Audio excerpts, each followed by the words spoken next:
Amen. Alléluia. Vous vous rappelez ce que la semaine dernière je suis venu apporter, ceux qui étaient là? Non? Ouais, exactement. Le plan de salut. Quand l'Éternel soutient, et ce que Dieu soutient, c'est un plan de salut. Ce soir, on va attaquer un autre sujet. Ça me ferait sourire parce que c'est un sujet un peu épineux. Ça dépend comment on l'apporte. Le titre du message que j'ai donné, c'est lier, délier entre prise de position et autorité. Et on va lire deux textes ce soir.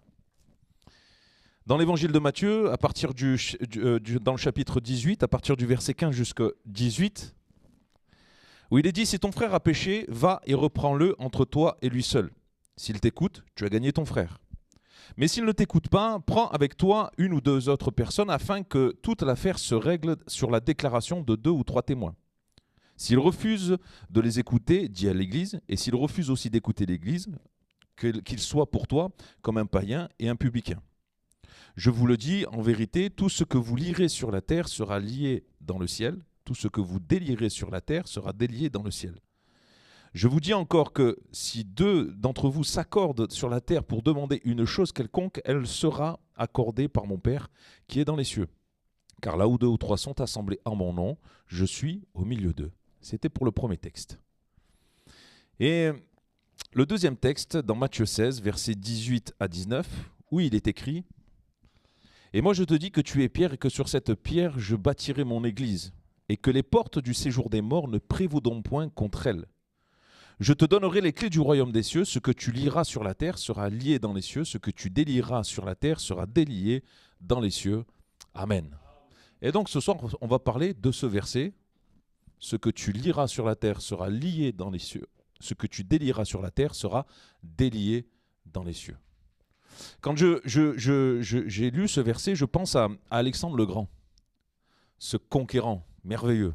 Quand il est allé en Asie, dans la ville de Gordium, il a pris à la ville et suite à cela, les prêtres de cette ville lui ont présenté une grosse pelote, un gros nœud à défaire. Et de ce nœud, justement, il y avait ce nœud bloqué un joug, tout ça, et il avait pour charge de défaire ce nœud. Et ils ont dit, celui qui réussirait avait la victoire assurée sur toute l'Asie. Et on connaît cette histoire. Devant ce nœud, qu'est-ce qu'a fait Alexandre le Grand? Il a sorti son épée, il a tout coupé en deux, et il a gagné le pays de cette manière-là. Il n'a pas eu besoin de combattre après derrière. Mais devant ces réalités, et devant ce verset que ce soir je voudrais partager, ce que tu lieras sur la terre sera lié dans les cieux, ce que tu délieras sur la terre sera délié dans les cieux, je me pose ces questions.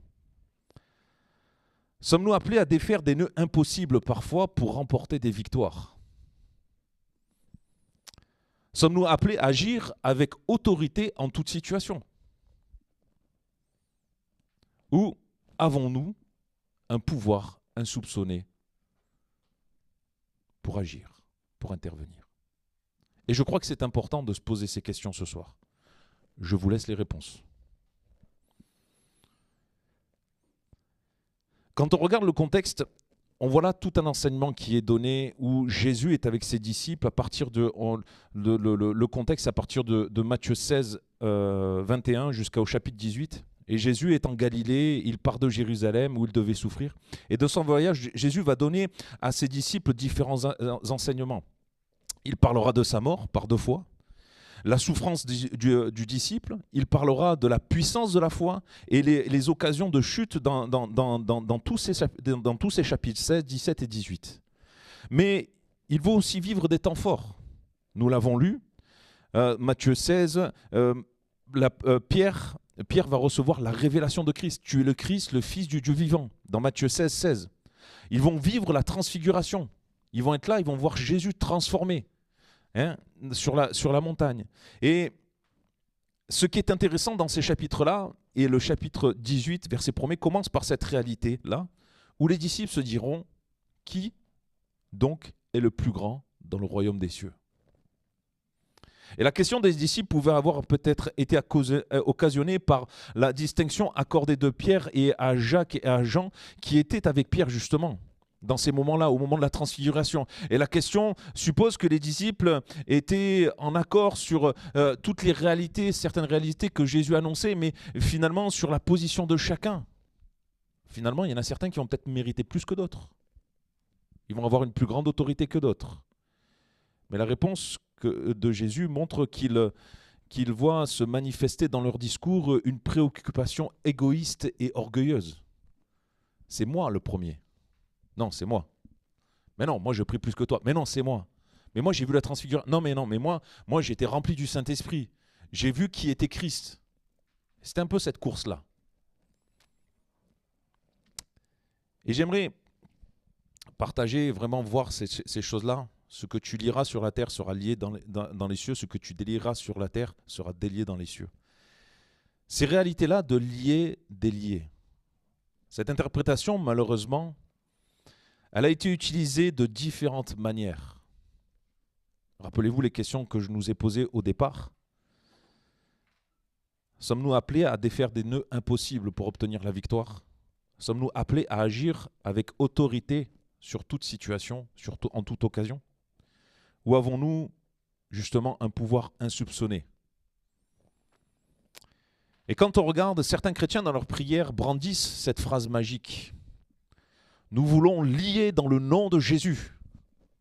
Nous voulons lier cette maladie dans le nom de Jésus. Nous voulons délier cette situation dans le nom de Jésus. Frères et sœurs, je vous dis tout de suite, si vous priez de cette manière-là, vous vous trompez et vous faites erreur. Je vous ai dit, c'est un sujet qui est un peu épineux. Mais c'est important de nous ramener à l'essentiel et à la réalité de la foi. Malheureusement, aujourd'hui, on le retrouve encore dans nos milieux évangéliques où beaucoup prient de cette manière-là, certains prient de cette manière-là, pensant justement obtenir une réponse favorable, une réponse qu'ils veulent, quelque chose qui les concerne, mais qui n'est pas la gloire de Dieu parfois, et qui n'honore pas Dieu. Et surtout, il est très important dans ces paroles-là de préciser dans le nom de Jésus. C'est le petit plus en plus.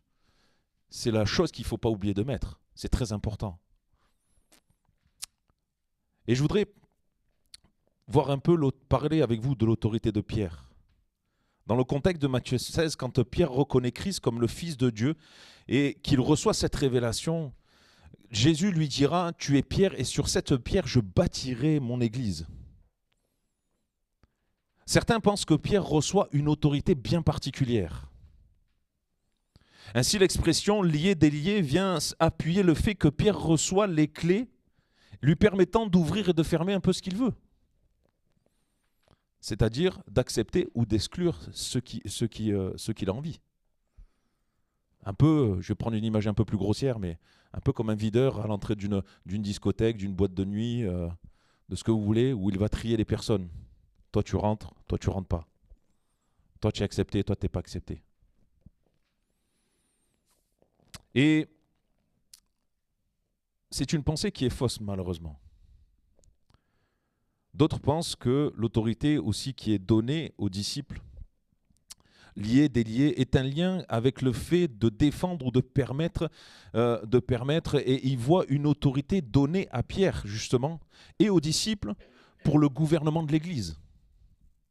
Et ça a donné la liturgie des catholiques derrière.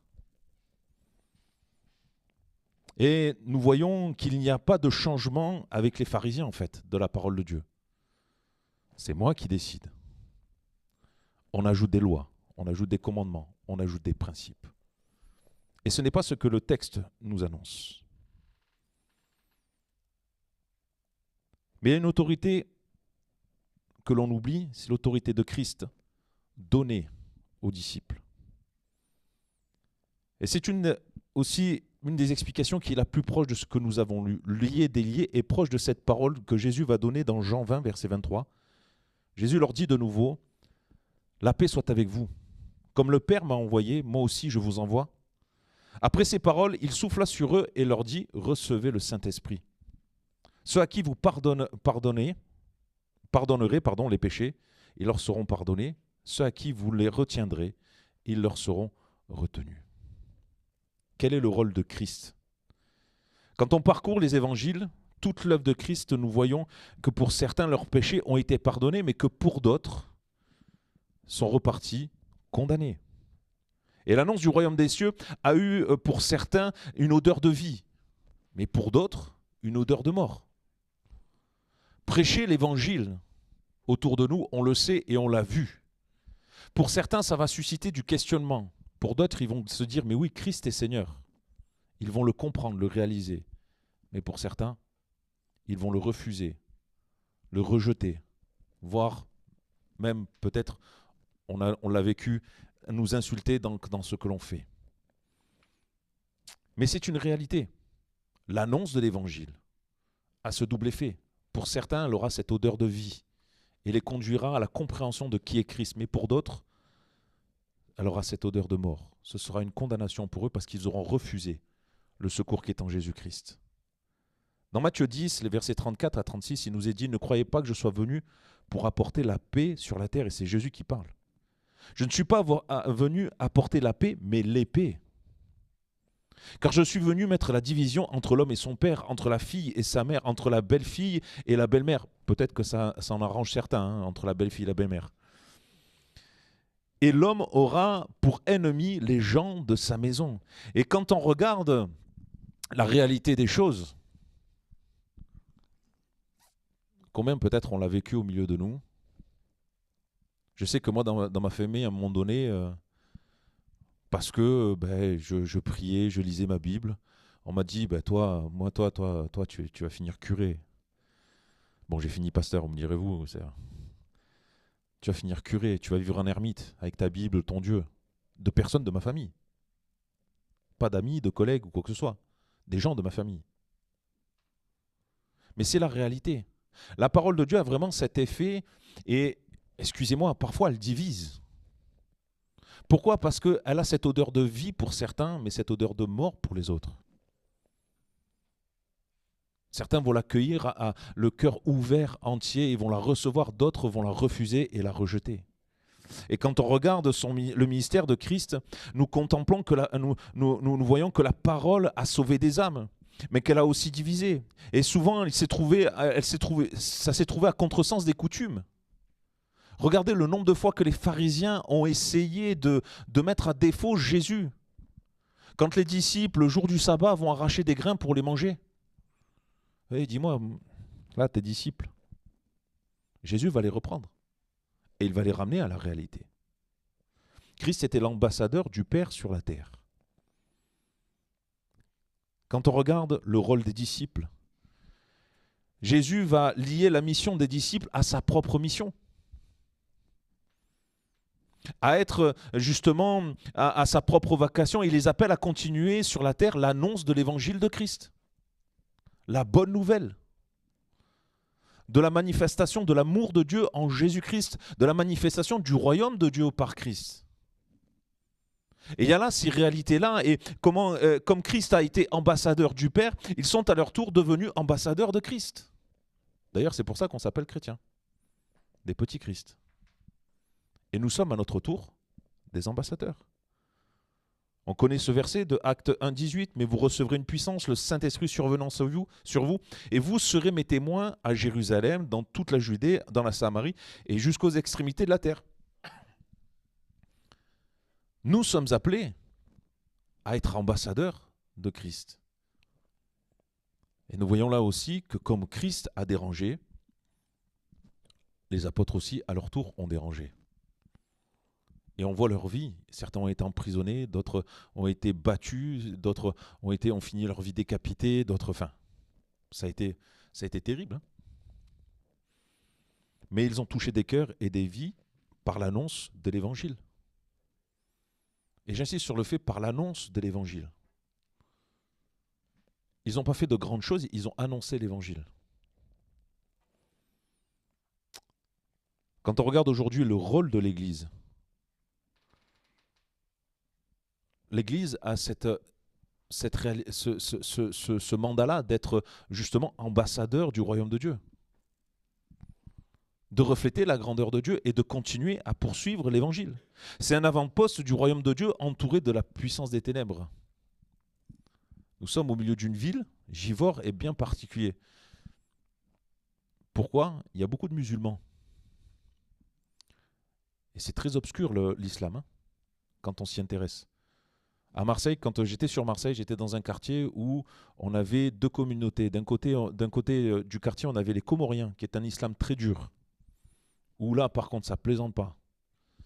Et on avait un islam un peu plus léger dans l'autre côté du quartier où c'était tout tunisien, marocain, donc Afrique du Nord, toute cette communauté-là.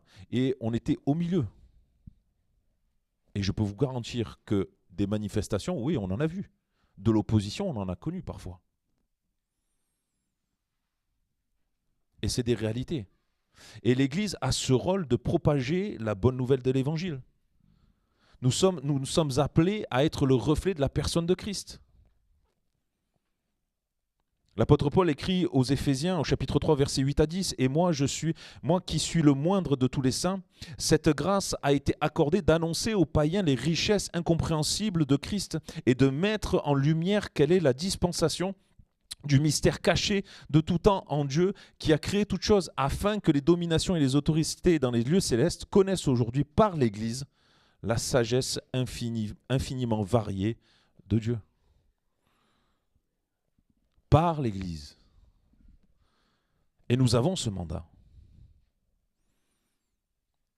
Lier, délier.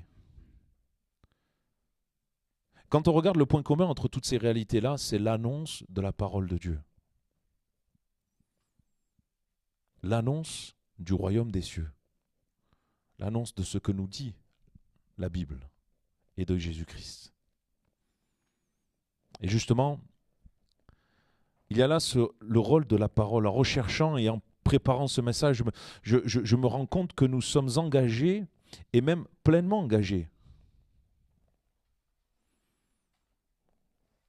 dans ces réalités-là. Je crois que ces réalités doivent être un poids sur nos cœurs, nos pensées. Être non seulement le reflet de la personne de Christ par notre attitude, notre manière d'être, mais aussi être le reflet de Christ là où nous sommes. Et comme je disais ce matin, on en parlait, être serviteur, c'est déjà chez nous, dans nos maisons. Ce n'est pas un service qui fait de nous des serviteurs, c'est le fait que nous croyons en Christ qui fait de nous des serviteurs.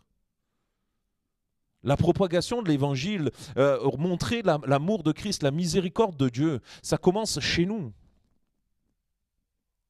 Et nous avons ce mandat. Et toujours dans cette même pensée, je n'ai pas quitté le texte, lier, délier. Annoncer les merveilles du royaume de Dieu, révéler au monde et à nos proches, à nos amis, ces réalités-là. Et nous sommes appelés à être des témoins.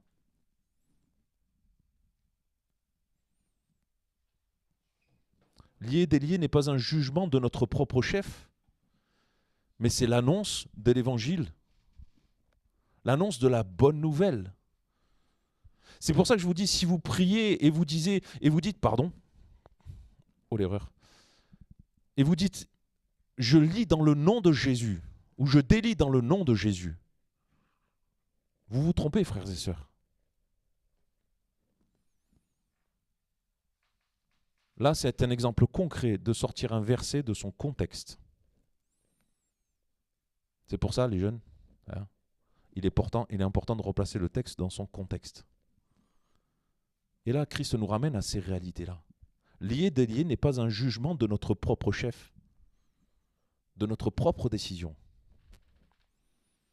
Mais l'annonce de l'évangile, l'annonce du royaume de Dieu, que ce soit dans nos milieux, dans nos maisons, que ce soit au sein de nos villes, là où nous sommes placés,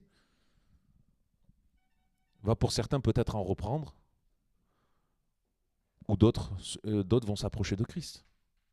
Mais c'est l'œuvre de Dieu. C'est pas la nôtre. C'est l'œuvre de la parole. Rappelez-vous ce que dit ce verset dans la lettre aux Hébreux. Hébreux 4,12, car la parole est vivante, efficace, plus tranchante qu'une épée quelconque, à deux tranchants, pénétrant jusqu'à partager âme et esprit, jointure et moelle. Elle juge les sentiments et les pensées des cœurs. Et même, c'est une réalité.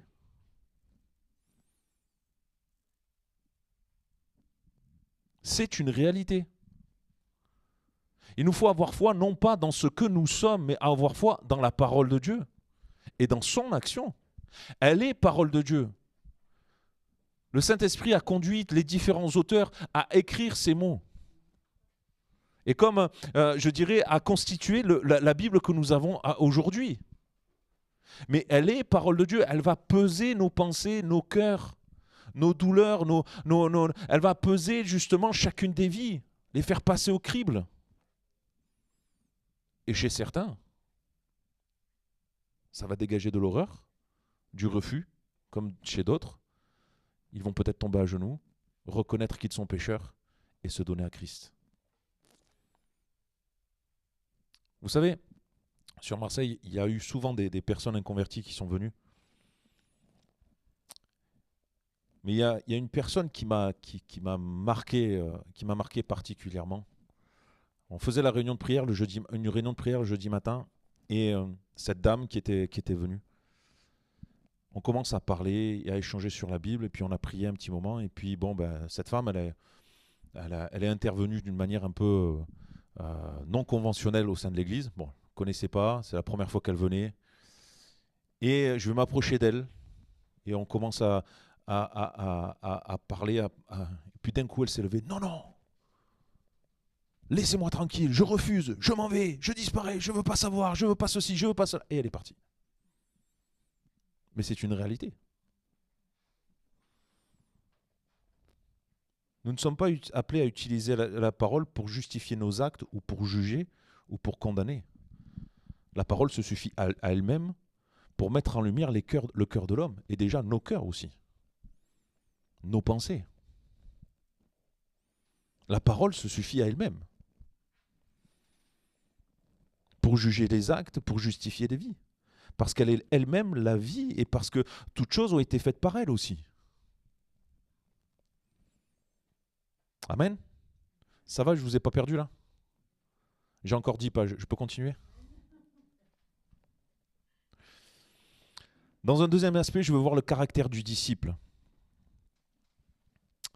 Si nous nous arrêtons sur ce qui se passe dans les passages que nous avons pris, et Gabriel, si tu peux remettre, si ton frère a péché contre toi, va, reprends-le. Nous voyons que les disciples est placé en position de force. Il est comme un juge sur la situation de son frère. Et on aime bien cette position-là, il ne faut pas se la cacher. Hein. On aime bien, surtout qu'en plus, on y va, surtout si on a raison, alors là, on est doublement content. Toutefois, dans l'enseignement que Jésus ne va pas laisser de place à l'orgueil des disciples. Il ne va pas permettre à l'orgueil de grandir et de s'affermir dans les cœurs et dans les pensées. La première chose que je voudrais partager justement concernant les disciples, le caractère du disciple. Matthieu 18,1 nous rappelle cette réalité où ces disciples ont ce qui est donc le plus grand dans le royaume des cieux.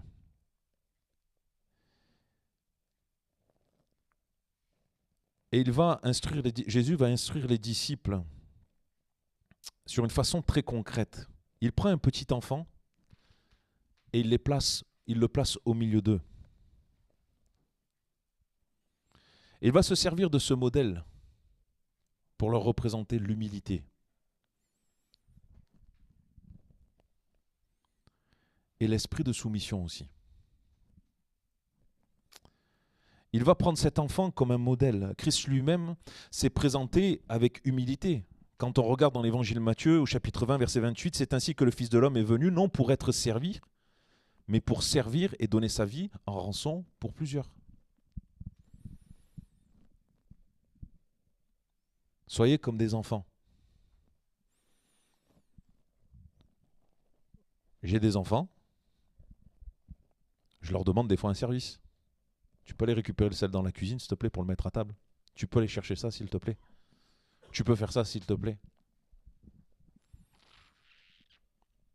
Il n'est pas venu pour être servi. Enfin, ils ne sont pas venus pour être servis. Mais ça apprend.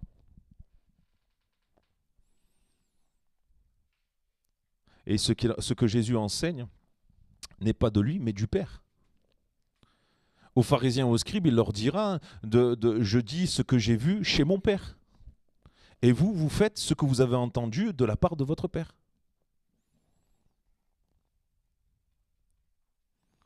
Je dis ce que j'ai vu chez mon père. Ce que nous avons retenu de nos parents, l'éducation, ce qui a été transmis. Aujourd'hui, ça nous sert. Je sais que moi, ce que je transmets à mes enfants, c'est ce que j'ai reçu aussi de mes parents, de ce que j'ai vécu, de mes expériences. Mais parce que mes parents m'ont enseigné ce qui est juste de ce qui est pas bon, ce qui est vrai de ce qui est faux.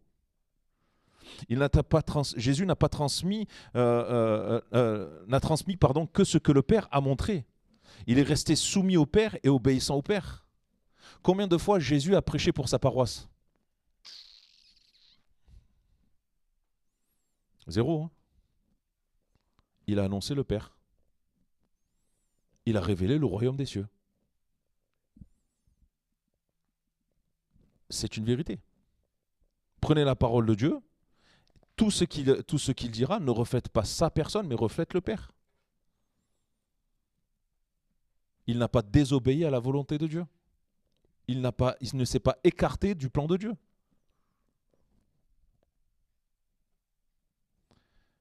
Jésus encourage ses disciples justement à l'humilité et il dira que celui qui se rend, il les encourage à cette humilité-là, à l'image d'un petit enfant. Quiconque reçoit en mon nom un petit enfant comme celui-ci me reçoit moi-même. Avec simplicité. Et parfois, on se fait des montagnes de notre relation avec le Seigneur. On se fait des idées de notre relation avec le Seigneur. Mes frères et sœurs, dans la foi, il faut que l'on soit simple, humble et prêt à nous soumettre. Reconnaître que nous avons besoin de Christ, besoin de sa conduite, besoin de son conseil pour agir de la bonne manière.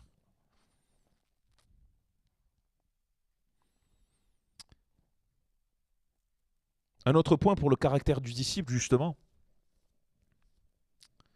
et pour nous garder continuellement dans l'humilité. Accepter de renoncer. Si vous vous convertissez, dira Jésus dans Matthieu 18, 3, si vous ne vous convertissiez pas, vous ne devenez pas comme les petits-enfants et vous n'entrerez pas dans le royaume des cieux.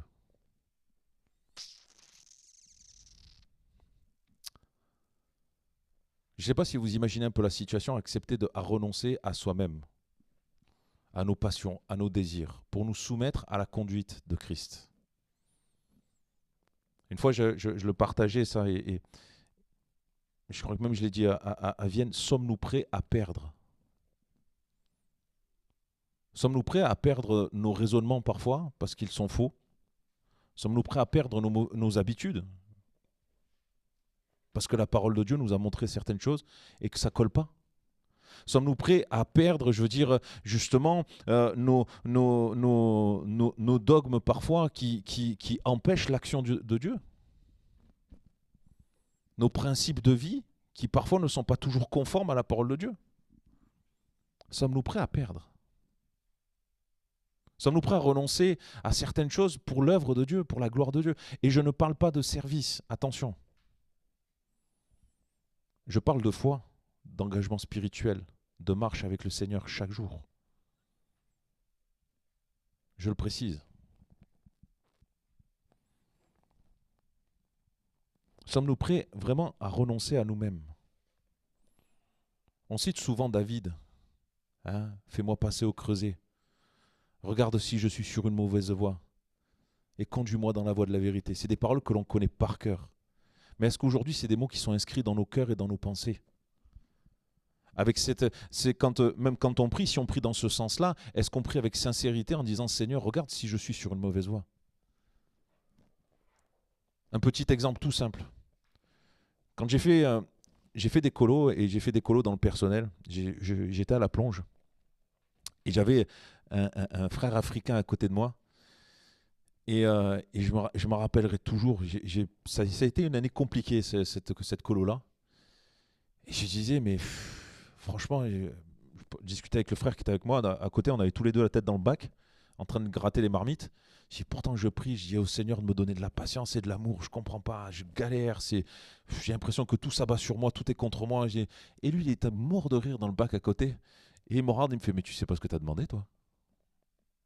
Tu as demandé de l'amour et de la patience. Mais Dieu travaille ton cœur. Et dès que tu seras prêt à lâcher, à lui faire confiance, il te répondra. Mais je me rappellerai toujours de ça. Le fait qu'il rigole dans le bac juste à côté du mien, j'ai fait, tu te moques de moi? Il dit, non, non, non. Tu réalises ce que tu as demandé? De l'amour et de la patience. Ben, Dieu travaille ton cœur. Sommes-nous prêts à renoncer? Un autre point, justement, c'est être le disciple est conduit par le Saint-Esprit. Et Jésus a donné aux disciples le Saint-Esprit dont bientôt ils en seront pleinement remplis. Quand on regarde dans Jean 20, verset 22, après ces paroles, il souffla sur eux et il leur dit, recevez le Saint-Esprit. Et l'Esprit sera justement ce qui va leur donner la force pour avancer, leur rappeler la vérité, les conduire dans toute la vérité. Et d'ailleurs, Jean 16, verset 13 à, je ne sais plus, je me suis trompé dans les notes, quand le Consolateur sera venu, l'Esprit de vérité, il vous conduira dans toute la vérité, car il ne parlera pas de lui-même, mais il dira tout ce qu'il a entendu, et il vous annoncera les choses à venir. Il me glorifiera, et parce qu'il prendra de ce qui est à moi, et vous l'annoncera. Et encore une fois, excusez-moi, mais on passe au second plan. C'est Christ qui demeure, et c'est lui, c'est sa gloire, c'est son nom. C'est son royaume qui sera vu et connu. Mais le Saint-Esprit aura cette réalité-là, il consolera nos cœurs et nos âmes. Il nous conduira dans toute la vérité. Il gardera nos cœurs et nos pensées attachés à Dieu. Et le dernier point, concernant le caractère du disciple. Aimer les âmes. Matthieu 18, 10, gardez-vous de mépriser un de ces petits.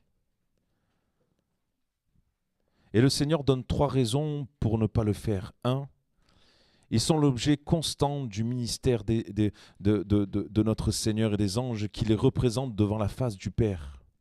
Ils sont l'objet de la grâce de Dieu et de notre Seigneur en vue de leur salut. Et c'est la volonté de Dieu de les bénir et de les conduire. Et notre Seigneur exprime encore une fois son amour pour les hommes perdus. Regardez quand Jésus prend l'exemple du berger qui a 100 brebis, qui en perd une. Qu'est-ce qu'il fait? Il les met 99 à la bergerie, il va chercher la 100e. Il se soucie des âmes, il se soucie des vies. À Zachée, Jésus dira justement, car le Fils de l'homme est venu chercher et sauver ceux qui étaient perdus. Ou dans Matthieu 18, verset 14, de même, ce n'est pas la volonté de votre Père qui est dans les cieux qu'il se perde un seul de ses petits. Ce n'est pas de sa volonté, ce n'est pas son souhait, son désir. Je termine. Lier, délier, ce n'est pas une formule magique. Oublions ça. Et même quand nous prions, faisons attention à la manière dont nous prions. Ne pensons pas parce qu'on va prier avec force, avec des grands mots, avec une grande autorité. Non. Lier, délier, ce n'est pas une formule magique. Ce n'est pas un moyen de revendiquer un droit, d'obtenir de la part de Dieu quelque chose pour nous, ou pour satisfaire une personne ou quoi que ce soit. Ce n'est pas le moyen d'obtenir, de justifier un jugement. Lier, délier, c'est l'annonce de l'Évangile, comme Christ l'a annoncé. Et ça aura cet effet dans les cœurs, à la fois de libérer les cœurs et de les conduire à la vie, mais aussi de les conduire à la mort, pour ceux qui vont s'opposer et la refuser. Et la parole qui nous est donnée, nous devons la transmettre. Nous sommes, à l'image de Christ, ambassadeurs du royaume des cieux. Lier, délier, c'est laisser Christ être Seigneur. Le laisser conduire nos pas et nos vies. Le laisser nous enseigner, nous montrer la vérité. Laisser le Saint-Esprit travailler nos pensées, nos cœurs, justement pour que nous soyons le reflet de la personne de Christ. Et que nous soyons encore ses témoins. C'est se soumettre à son autorité. Regardez la vie des disciples. Ils ont pu œuvrer comme Christ a œuvré. Pourquoi? Parce que, remplis du Saint-Esprit, conduits par le Seigneur, ils ont accepté de se soumettre à la parole, à l'Évangile, aux enseignements que Jésus avait donnés. et ils ont fait ce que Christ a fait. Ils n'ont pas fait autre chose. Lier, délier, c'est être ambassadeur de Christ et porter son nom jusqu'aux extrémités de la terre. J'aimerais terminer avec ce passage. Dans 2 Timothée, chapitre 3, versets 16 et 17, on le connaît par cœur aussi, ces versets. Toute écriture est inspirée de Dieu et utile pour enseigner, pour convaincre, pour corriger, pour instruire dans la justice, afin que l'homme de Dieu soit accompli et propre en toute bonne œuvre. Lié, délié. C'est pour que l'œuvre de Dieu se fasse, frères et sœurs. Amen. Ça va, je ne vous ai pas perdu? Non? Bon. Nous voulons te louer, te bénir encore pour ces temps, ces moments que nous pouvons passer en ta présence. Et nous voulons te dire merci, Père, pour la grâce que nous avons de pouvoir t'appartenir, Seigneur notre Dieu. Et encore, je te prie ce soir pour que nos vies ne soient pas le reflet, Seigneur, d'un homme, Seigneur, mais le reflet de ta personne. Pour que ta parole s'inscrive dans nos cœurs et dans nos pensées, pour que nous soyons, Seigneur, des témoins fidèles, Seigneur notre Dieu, et pour que nous soyons, Seigneur, tes serviteurs, Seigneur, que ce soit dans nos maisons, auprès de nos familles, Seigneur, auprès de nos amis, Seigneur mon Dieu, même auprès de nos frères et sœurs au sein de l'Église. Que tu sois celui qui inspire nos âmes et nos pensées, Seigneur, que tu sois celui, Seigneur, qui enseigne encore nos vies par ta parole, par l'action de ton esprit, Père, et que vraiment, Seigneur, tu sois celui qui édifie, Seigneur, qui console encore, Seigneur, que nous soyons à l'image de tes disciples, Seigneur, qui ont été des serviteurs utiles entre tes mains, Seigneur Père. Je te demande de te glorifier encore, notre Dieu. Amen. Amen. Voilà, soyez bénis. Je ne vous dis pas à la prochaine. Ah si, mardi prochain, c'est réunion de prière en commun ici. Donc pour les vacances de Noël et jour de l'an. Donc semaine prochaine, mardi, réunion de prière en commun ici. Et le mardi d'après, encore réunion de prière en commun ici. Donc vous me verrez encore. Je suis désolé. Que le Seigneur vous bénisse. Rentrez bien.